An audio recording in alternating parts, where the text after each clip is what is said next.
अहमद सगीर साहब, ये बताइए कि जैसे आपने कहा कि मुलाकातें होती रहती हैं, ठीक है, ये भी बताइएगा कि क्या इन मुलाकातों का मकसद, क्योंकि आपको बताया कि इसमें अपोजिशन की अरकान भी शामिल थे और उसके अलावा हुकूमती नुमाइंदे भी शामिल थे इस मुलाकात में, तो ये सवाल करने का मकसद ये है कि क्या उन्होंने अगर अलग से मुलाकात की होगी, और आपने जैसे कहा मुलाकात होती रहती है, ठीक, अगर हो गई है तो क्या इस मुलाकात में उनका ये मकसद हो सकता है कि इमरान खान साहब को ये कहें, यानी कि आर्मी चीफ साहब को ये सवाल किया गया हो, कहा गया हो कि आप इमरान खान साहब से हमें एनआरओ लेके दें?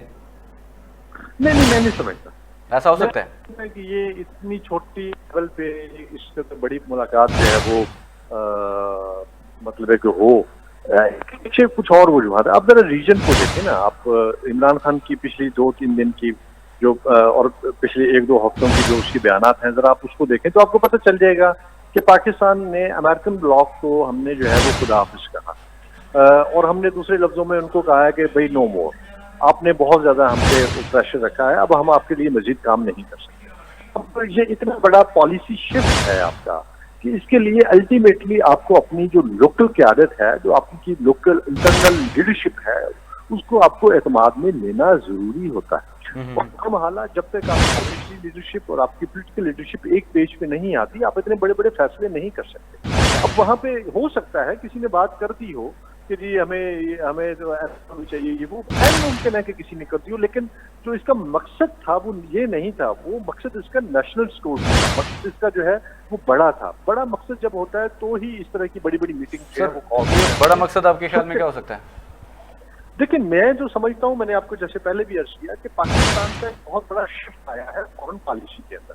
हमने चाइना के साथ जो है खुल के अपने मामला और अपनी दोस्ती का इजहार किया। हमारा तो पुराना दोस्त है, लेकिन हम इससे पहले अमेरिका के साथ, अब जो है हम अमेरिका के साथ नहीं है। हमने अमेरिका को कह दिया ठीक है, ये बहुत बड़ी बात है इनकार करना। उन्होंने फौजी अड्डे मांगे, हमने कहा हम नहीं देंगे।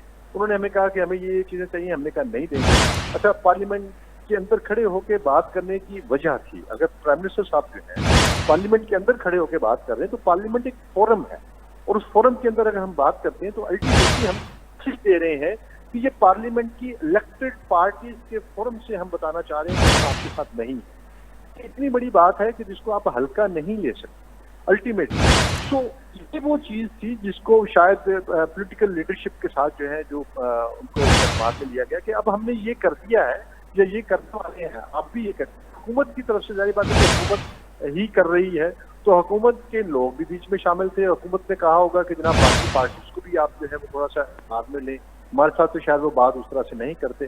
तो एन मुमकिन है कि कोई इस तरह की बात हो, लेकिन ये तय है कि बात नेशनल सिक्योरिटी की है और बात बड़ी है। दूसरी बात पे ये इतनी बड़ी मीटिंग नहीं बुलाई जा सकती कि एनआरओ को आज का मसला है। मुझे बताएं कब से जब हुकूमत उसको पीट रही है, मार रही है, अंदर कर रही है, वो बाहर सड़कों पे हैं। ये अगर इस तरह की मीटिंग जो है वो होनी, ठीक है अहमद सगीर साहब, बहुत शुक्रिया।